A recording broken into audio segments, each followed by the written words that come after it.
Last year, during WrestleMania season, where WrestleMania 39 is heading to Los Angeles after 3 years since the announcement in 2020,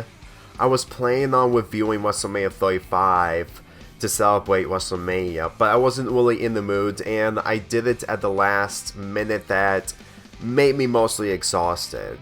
Which is why for today I'm gonna be describing it as the final night of WrestleMania. Hence the title, the vibe of the final one night WrestleMania.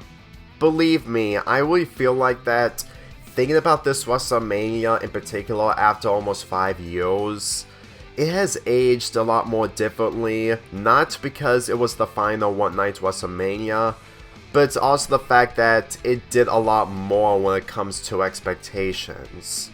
Even though the booking behind the show is somewhat questionable with a few matches, but I really feel like that this was around the time where they took WrestleMania seriously in comparison to previous WrestleManias, even if they do have good moments regardless. What made me appreciate this WrestleMania when it comes to the hype back in 2019 is the fact that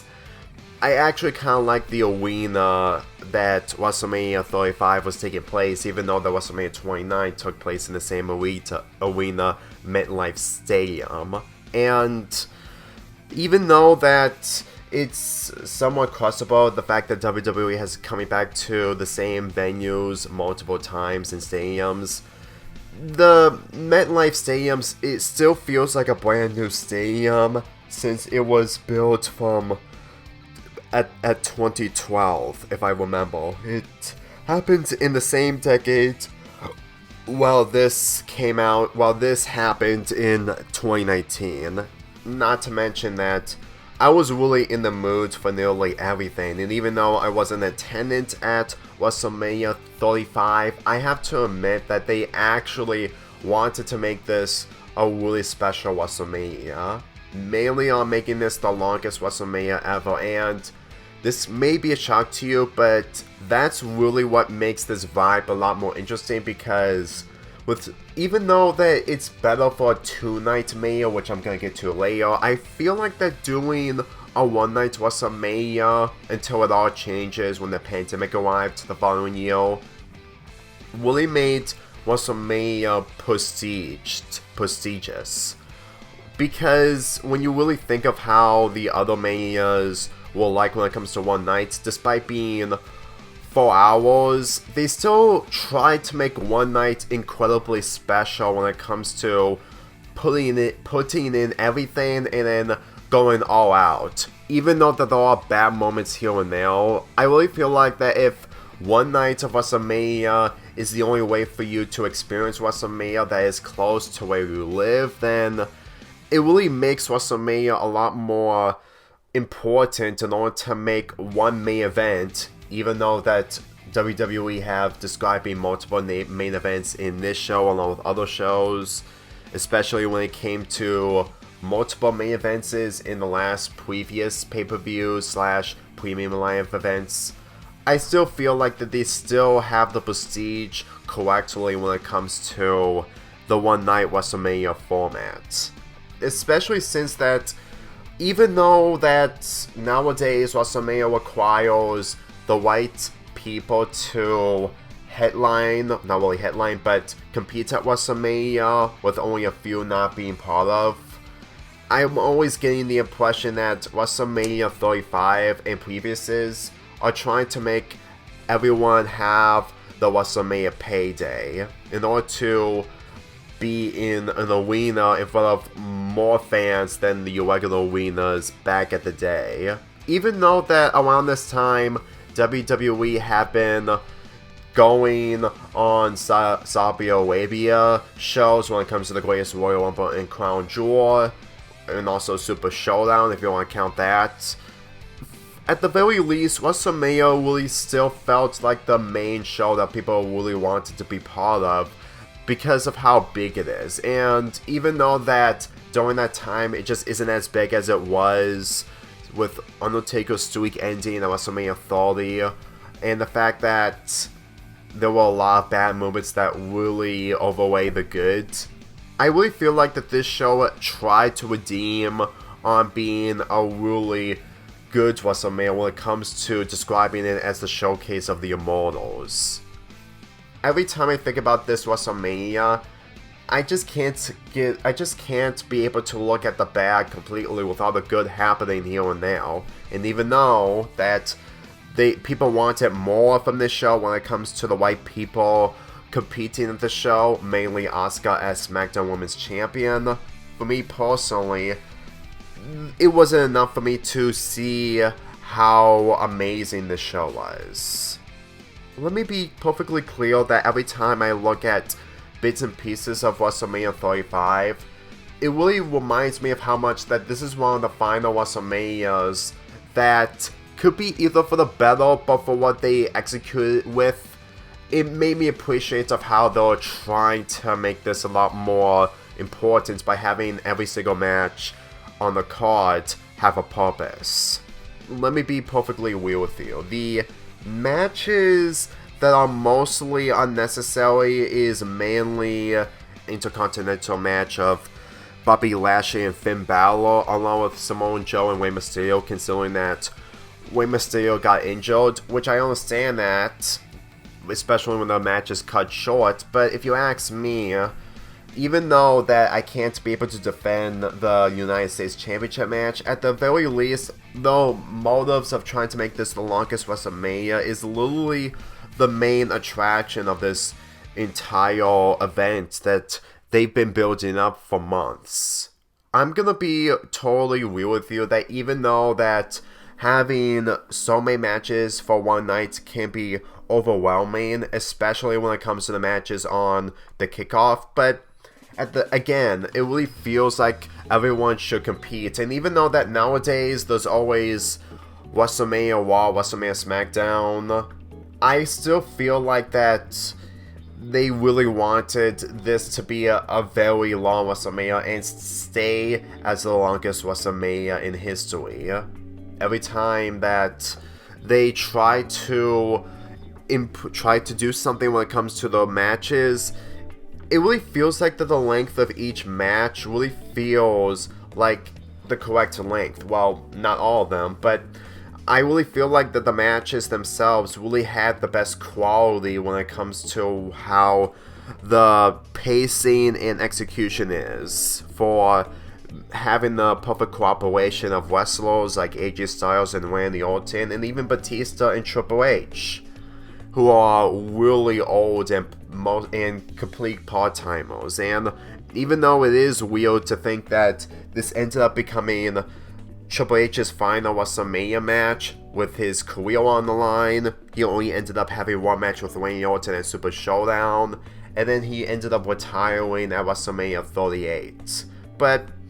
for me personally, I think that the qualities of that just centers around how they put so much execution into those matches in order to make them memorable on their own. Because I honestly knew that Triple H was going to beat Batista. It's really obvious that for how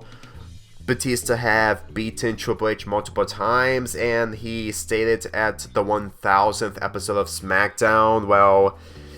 he describes Triple H as everything except beating him. Kind of sums up a lot that this foreshadowing actually makes this part-timer match a lot more important, unlike the DX and Brothers of Destruction match from Crown Jewel. Because to tell you the truth,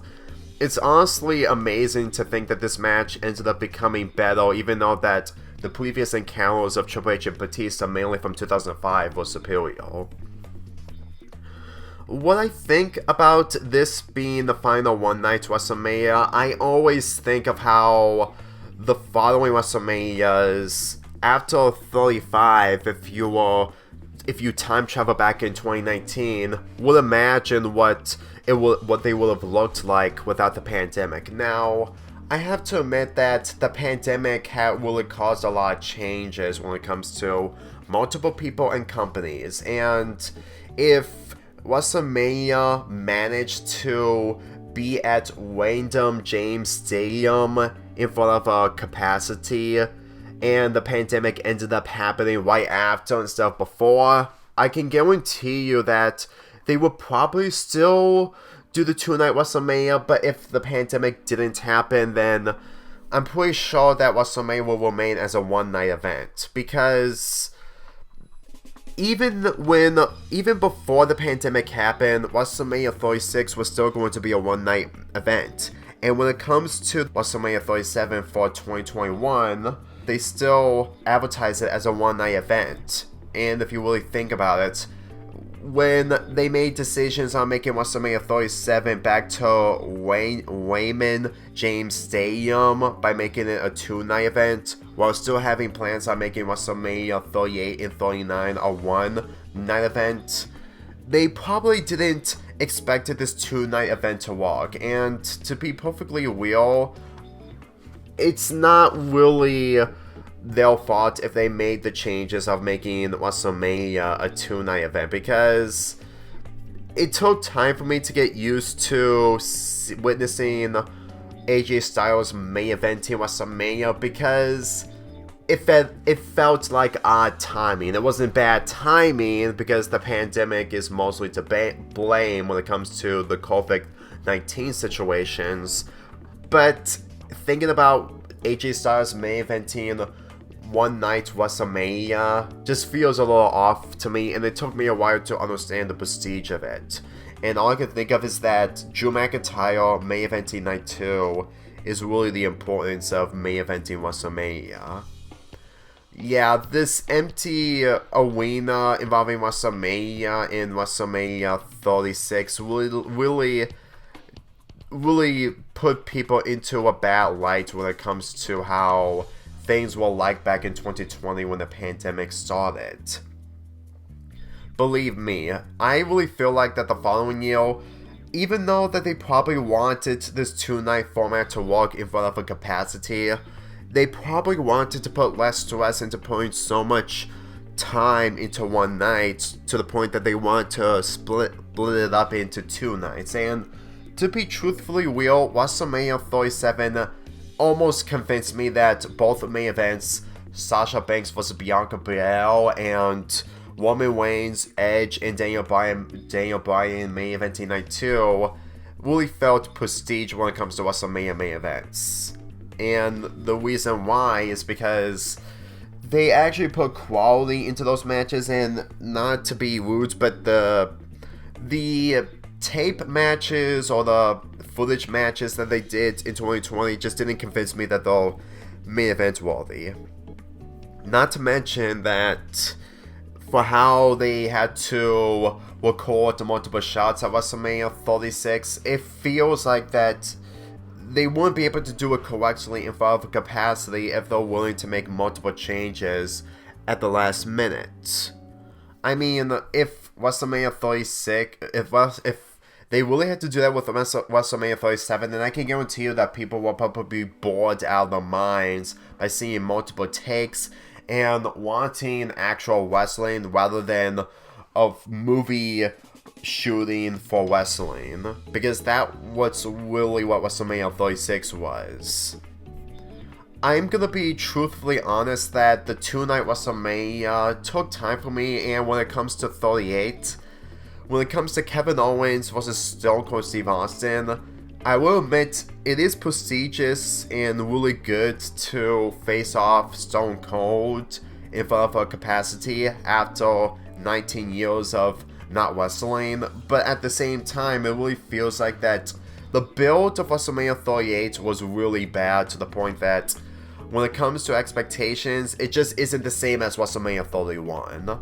Believe me, I really feel like that it was just mainly the star power and entertainment that actually made WrestleMania 38 somewhat good, but not good in comparison to WrestleMania 35 or even the following years' WrestleManias. Mainly Night 1 and Night 2.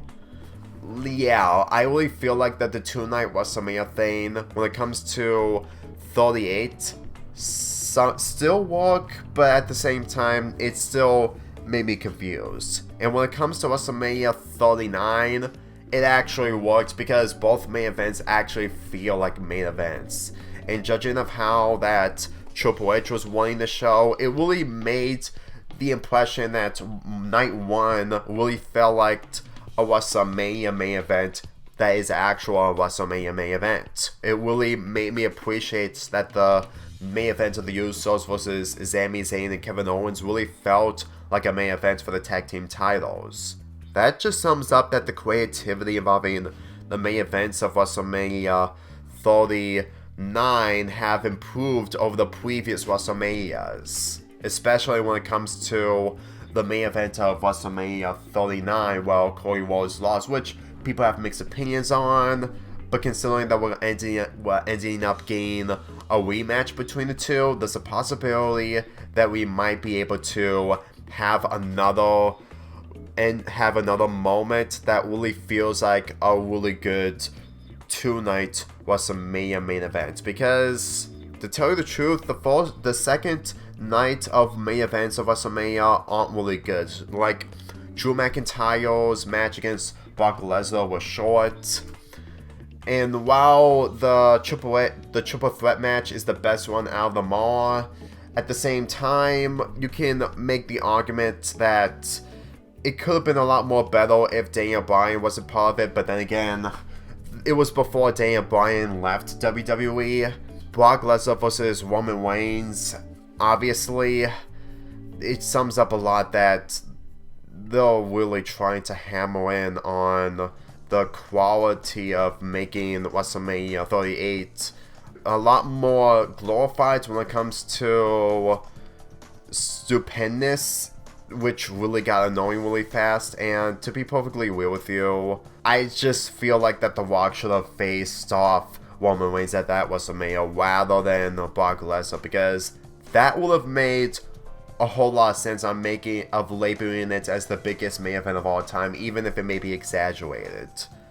The thing is, guys, I really feel like that the main events of WrestleMania, when it comes to two nights, just really feels mostly over the top and a little off-putting when it came to WrestleMania 36, 37, even though I do enjoy that main event, and 38. Mainly the fact that it just feels the build was screwed up, and it just feels a little off-putting to have a two-night WrestleMania, and 39 made me convinced that having a two-night WrestleMania is important. But it brings me back to WrestleMania 35. Well, the vibe of the final one-night WrestleMania made me convinced that even though that Kofi Kingston should also main evented WrestleMania,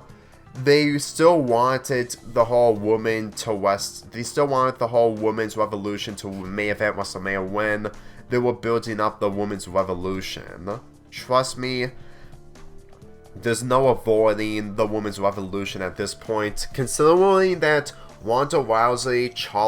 Charlotte Flair, and Becky Lynch main eventing WrestleMania 35 is a massive deal, to the point that there's literally no other way for them to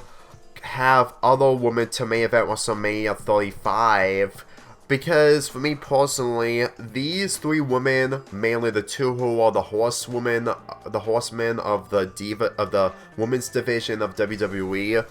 really wanted to showcase of how the women's revolution have improved. And when it comes to Ronda Rousey, considering that she was extremely hot, it really makes sense for her to main event as well. And even though that her second one is questionable, her first one really showcased that she really wanted to do more when it comes to her main eventing WrestleMania with Becky Lynch and Charlotte Flair. That's what really made me think about how the first WrestleMania is a lot more important when it comes to the one-night formula. They're trying to make this one-night formula work out in order to make a main event that is actual main event. And even though they advertised multiple main events, even though we all know it's just one, they still try to at least make one main event worthy. And Judging of how that Roman Reigns have more main evented 7 WrestleManias with his 8th next Sunday, sums up a lot that the prestige of main eventing WrestleMania has becoming a lot more important to the women's division, judging of how a woman who is still part of WrestleMania 35 didn't main event the show. I'm just saying that they instantly try a lot more in order to do multiple things, and even though that doing it in one night is exhausting, it still made me appreciate of how they're trying to make this one night main event a huge phenomenon when it comes to the types of decisions that they did, because even though that there were a few decisions that I didn't like, mainly Shane McMahon winning against The Miz, along with having Baron Corbin to be Kurt Angle's final opponent, even though that a different opponent would have suited much more better, it still didn't bother me, especially the botch ending of the pin that Becky made on Wanda while her shoulders weren't on the mat completely, with the referee ignoring it. The thing is that even though that I wanted to review this pay-per-view, the more I look at it, it really feels like this is the type of pay-per-view that really feels the most prestige when it comes to history for being the final one night WrestleMania, while having literally everyone on the roster to be part of the cards, with only a few not being part of it. And considering that most of the wrestlers, especially Dean Ambrose, who was behind the scenes of WrestleMania 35, just didn't compete in the card, just left, and this was before AEW became a company. Well, even though it did become a company, but performing shows, it really feels like that this is the end of an era when it comes to one night WrestleManias and the vibe that it had, because I still miss WWE having rosters like this when it came to 2016 to 2019 or 20, when they release the wrestlers due to budget cuts, even though if it's for the wrong reasons. And in 2021, they released more wrestlers, which for me personally doesn't really work out, because it still made me think that Vince McMahon is mostly giving hush money to the women who he, you know what, I'm thinking a little differently, but believe me, this really felt like the time while WrestleMania felt prestigious, when it actually had nothing in the way. Even though that competition is always important and it shouldn't be ignored, the way I see it, WrestleMania 35 really felt like that it was the final Mania. Well, there was nothing to worry about and there was no competition, and even though that they made bad decisions without any competition in the way, it really feels like that they still give out their all in order to make this a really good Mania when it comes to these decisions. And even though that there could have been much more executed better, mainly Seth Rollins' match against Universal Championship Brock Lesnar, it doesn't really bother me that much, because for me personally, for how old this WrestleMania is after almost 5 years, it really made me feel like that. I really feel like that WrestleMania being a one-night Mania is honestly what makes it prestige, but with the two-night Mania, it took years for them to perfect it, but with WrestleMania 39 succeeding that, I'm pretty sure that they can handle the two-night WrestleMania from here on out. Even though that I do miss with the takeovers, which is something that NXT does a night before WrestleMania, along with multiple things that actually have their own style in comparison to the current WrestleManias, I still feel like that this WrestleMania's prestige is mainly of how a one-night Mania should be, and the fact that it had correct booking decisions, even though some aren't, along with the fact that they gave everyone a chance to showcase, and I was actually really happy and thrilled to watch all the matches, especially Kofi's when they can stay up Bryan when it comes to Kofi Mania, because when it comes to Kofi Mania, it's honestly the biggest highlights of WrestleMania 35, and people couldn't disagree. That's just how much that they wanted this Mania to be really prestige, because I can guarantee you that without Kofi Mania, I'm pretty sure that this WrestleMania would have been mainly nothing special. And for how they put Kofi Kingston into the Daniel Bryan treatment during the Road to WrestleMania 30, even though it didn't really need to happen, at the very least, I can tell that they probably wanted Kofi Kingston to succeed, considering that he was going to be a major star, but due to him not getting the punt kick from Randy Orton back in 2010, when Randy calls him stupid, this build-up, they really wanted Kofi to get redemption and improvement in order to be a main event player. And to tell you the truth, I'm actually one of the only people that actually found Kofi Kingston's WWE title reign successful, even though that it dragged out a little long. For me personally, it's the best of what the company can do by giving Kofi the respect it deserves, especially the feud that he had with Randy Orton at SummerSlam and Clash of Champions. Admittedly, the match they had with Brock Lesnar could have been better, especially with the SmackDown that aired on Fox for the first time, but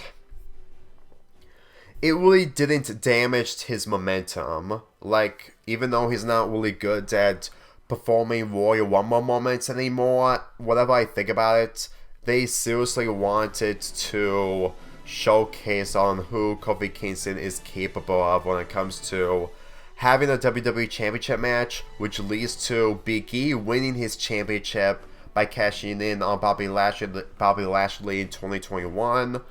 And with him being injured, with Kofi and Xavier still working together as a tag team as the New Day, to tell you the truth, if I really think of Kofi Kingston now, it's mainly the fact that his final goals in wrestling is to win the WWE Championship, and that's what he succeeded at WrestleMania 35. In all honesty, judging of how WrestleMania 35 showcased of how much that Kofi Kingston has come a long way after being in the company for 11 years, starting in 2008, I really feel like that this moment alone really increases the popularity of WrestleMania 35, and probably one of the prime examples on WrestleMania 35 to be one of the best Manias of all time. And while the woman deserves to be in the main event, if the two-night format happened at this WrestleMania, then Kofi Kingston would have main evented night one. Honestly, every time I think about these ideas of what they did involving WrestleMania 35, and still think about them even to this day, I still can't get over how they wanted this. I still can't get over of how things have changed over the last 5 years, because judging of how that multiple wrestlers have left to pursue different companies, and the fact that AEW changed the landscape forever, even if nowadays they're not really the best of what they were in the earlier years, I really feel like that this may have felt way more when it comes to the vibe of the final night to WrestleMania, because it really feels like that you can't be able to come back to this WrestleMania and experience of what it's like when it comes to the vibe that you have around yourself. Because vibes are difficult to get into if you really are in the mood of these types of WrestleManias. And judging of how that in the other WrestleManias in the previous decades have different vibes of their own, the vibe that I got from this WrestleMania is the fact that it was the final one that had everything it had until everything changed. Even though that everything can't last forever, whenever I see this WrestleMania, it made me think of how they can instantly do a lot more than what they did from this, but they couldn't due to changes happening. As far as I'm concerned, even though that we wanted more WrestleManias when it comes to better quality and main events that have people main event them instead of having the same person over and over, for me personally, this WrestleMania honestly made me think they really wanted to make this the longest WrestleMania, and even though that they didn't originally plan it to make this the final one night WrestleMania, but they for the quality of the 2-night WrestleManias that have improved, they will probably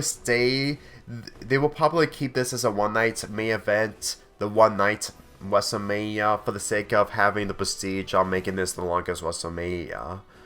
It really makes me think that this one night alone really had it all, and then later on all that changes.